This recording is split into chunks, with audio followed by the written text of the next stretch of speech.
Bismillahirrahmanirrahim. Assalamualaikum warahmatullahi wabarakatuh.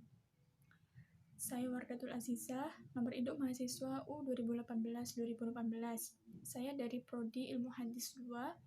Di sini saya akan mempresentasikan tugas fikih hadis yang diampu oleh Bapak Mahrus dengan tema metode menyelesaikan hadis-hadis mukhtalif. Berikut disimak penjelasannya.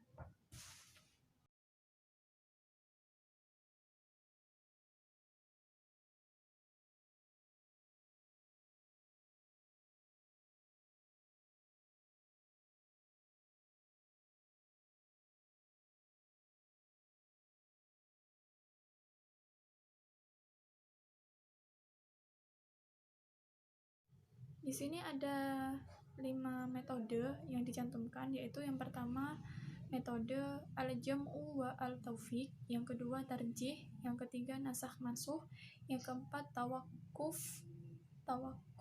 yang kelima takwil hermeneutik.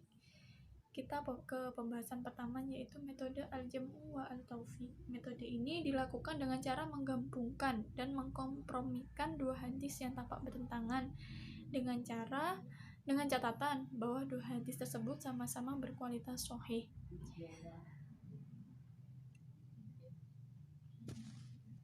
Metode ini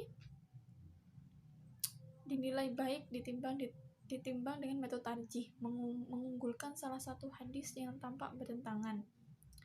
Cara-cara mentaufikkannya adalah dengan mentakhsiskan hadis yang umum, mentakyidkan hadis yang mutlak, dan ada kalanya dengan memilih sanadnya lebih kuat dan yang lebih banyak jalan datangnya. Dan jika hadis itu bersifat muskil, maka ditakwilkan. Yang kedua yaitu metode tarjih.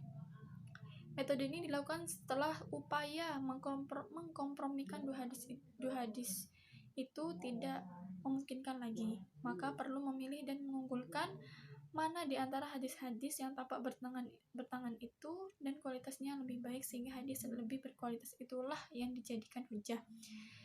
Cara-cara mentarjihkan hadis yang bertentangan ada dua cara, yaitu yang pertama tarjih dari segi sanad, dan yang kedua dari segi matan. Dari segi sanad yaitu ada beberapa cara. Yang pertama, mendahulukan hadis yang diriwayatkan oleh perawi yang lebih thiqah dan para perawi yang kurang thiqah. Yang kedua, mendahulukan periwayatan orang yang menerima hadis atau mengetahui peristiwanya secara langsung daripada orang yang menerimanya secara tidak langsung. Yang ketiga yaitu mendahulukan periwayatan orang yang banyak bergaul dengan Nabi Muhammad daripada orang yang kurang bergaul dengan Nabi Muhammad. Dan yang keempat, mendahulukan periwayatan orang yang masih kuat hafalannya daripada orang yang sudah rusak hafalannya karena usia. Yang kelima, mendahulukan periwayatan sahabat besar daripada periwayatan sahabat kecil. Yang keenam, mendahulukan hadis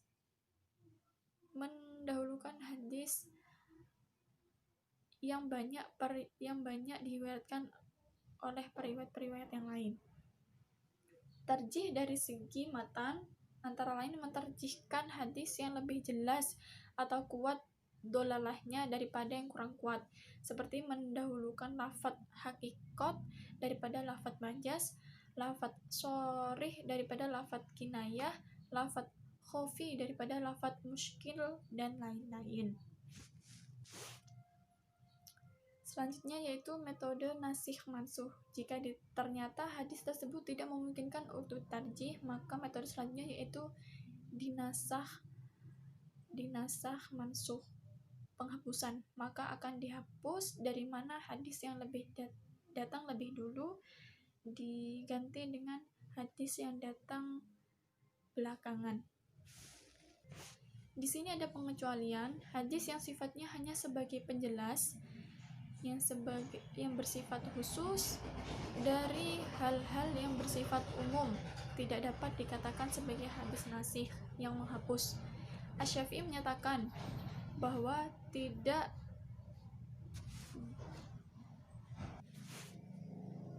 metode selanjutnya yaitu metode tawakuf.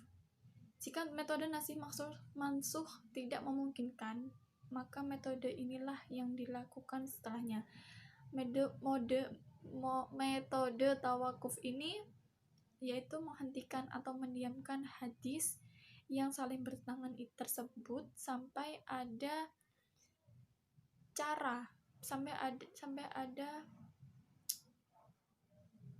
penjelasan lebih lanjut tentang hadis yang bertentangan tersebut. Jadi mendiamkan sampai ada penjelasan yang lebih khusus dari kedua hadis tersebut. Metode selanjutnya yaitu takwil hermeneutik. Secara lugawi, etimologis, takwil berasal dari kata awwala yu'awwilu, artinya kembali, atau dari kata al-ma'al, artinya tempat kembali. Sedangkan hermeneutik sendiri adalah jenis filsafat yang mempelajari tentang interpretasi makna. Nama hermeneutik sendiri diambil dari kata kerja dalam bahasa Yunani hermeneuin, yang berarti menafsirkan, memberi penjelasan, menerjemahkan. Jadi dapat disimpulkan bahwasanya cara mengkompromikan hadis dengan metode ini yaitu dengan cara menafsirkan, menerjemahkan, memberi pemahaman dengan menggunakan hermeneutika tertentu yang dimiliki oleh salah satu tokoh hermeneutik. Itu tadi penjelasan yang bisa saya sampaikan. Jika banyak salahnya, mohon maaf karena masih sama-sama belajar. Terima kasih atas perhatiannya. Saya akhiri. Assalamualaikum warahmatullahi wabarakatuh.